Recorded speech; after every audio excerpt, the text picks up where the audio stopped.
नाजरीन, ये वही गाना है जिसे इस खूबसूरत बॉलीवुड अदाकारा पर फिल्माया गया था, जो आज तक लोग बहुत शौक से देखते और सुनते हैं।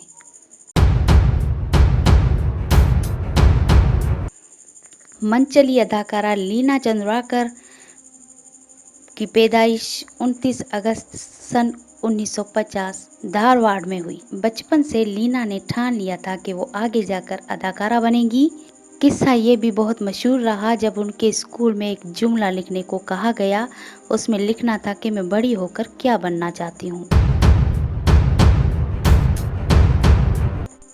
तो नन्ही सी लीना ने लिखा था कि मैं बड़ी होकर एक फिल्म एक्ट्रेस बनना चाहती हूँ, जिस पर टीचर उनसे बुरी तरह से नाराज हो गई थी। फिर उनकी पिटाई भी की और माफ़ी मांगने को भी कहा, पर नन्ही सी लीना ने माफ़ी नहीं मांगी, क्योंकि लिखना तो वही था ना कि मैं क्या बनना चाहती हूँ। जो सच था वही लिखा। उसके बाद उन्हें सबसे आखिरी बेंच पे बैठने की सज़ा दी गई। ये वो ज़माना था जब फिल्मों को अच्छा नहीं माना जाता था, और कोई भी बच्चा ये ख्वाहिश रखता कि वो फिल्मों में जाए तो उसकी खूब मरम्मत हो जाया करती थी।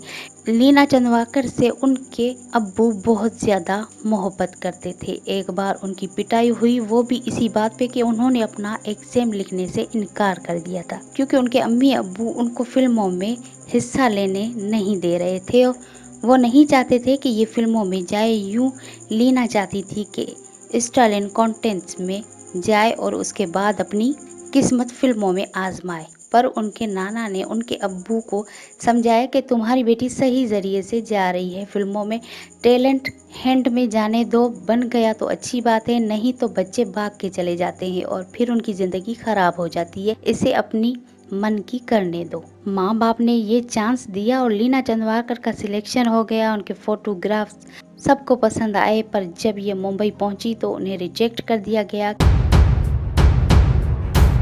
ये एक माइनर थी।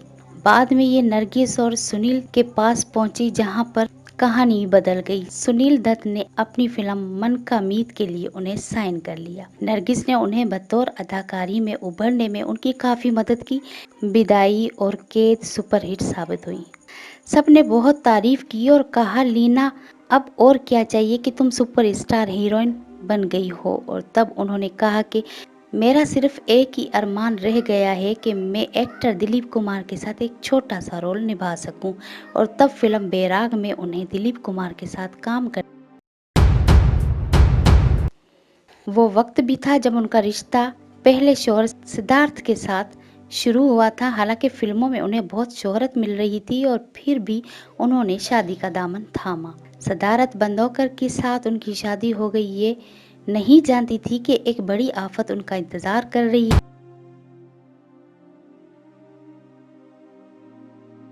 उनकी शादी 8 दिसंबर 1975 में हुई थी और 11 दिन के बाद उनके शौहर सिद्धार्थ को गोली लग गई। ये एक एक्सीडेंट था, क्योंकि रिवॉल्वर सिद्धार्थ बंदोकर का ही था। और उसके बाद ऐसी जिंदगी में मुश्किलातें आई गई जिनके खत्म होने का रास्ता नहीं नजर आ रहा। तकरीबन 6 से 7 महीने उनके शौहर हॉस्पिटल में रहे। उन्हें ये भी लगने लगा था कि वो मनहूस हैं। उसकी वजह से ही उनके शौहर को इतना भारी नुकसान उठाना पड़ा है। और तब सास ने उनको समझाया कि ऐसी बातें नहीं किया करते। फिर वो दिन भी आ गया कि जब नई नवेली दुल्हन लीना बेवा बन गई।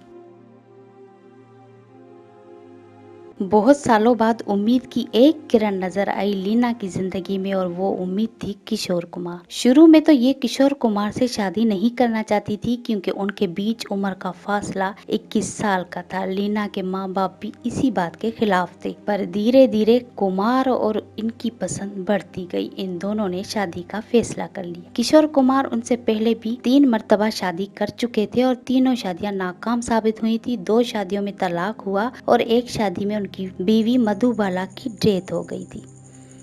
अजब खुशी रही किशोर कुमार की जिंदगी में। जब प्यार आया तो वो खिलने लगा। इस शादी से उन्हें एक बेटा हुआ, जिसका नाम सुमीत रखा गया। इससे पहले कि खुशियां और फल फूल पाती, किशोर कुमार भी दुनिया से रुखसत हो गए। जिंदगी में कामयाब होने की ख्वाहिश में लीना चंद्राकर ने फिल्मों में काम तो किया, पर बहुत परेशानियां भी उठाई। एक बार ये फिल्म की शूटिंग कर रही थी। फिल्म के हीरो थे जितेंद्र, उनका बेटा सुमित जो बहुत छोटा था और शूटिंग के बीच में रोने लगा। डायरेक्टर ने कहा कहा कि इस बच्चे को बाहर ले जाओ, पर जितेंद्र ने कहा लाइट्स बंद कर दी जाए और ब्रेक लिया जाए और ये बच्चा अपनी माँ के पास रहे। जब तक ये बच्चा चुप नहीं हो जाता हम शूटिंग दोबारा शुरू नहीं करेंगे।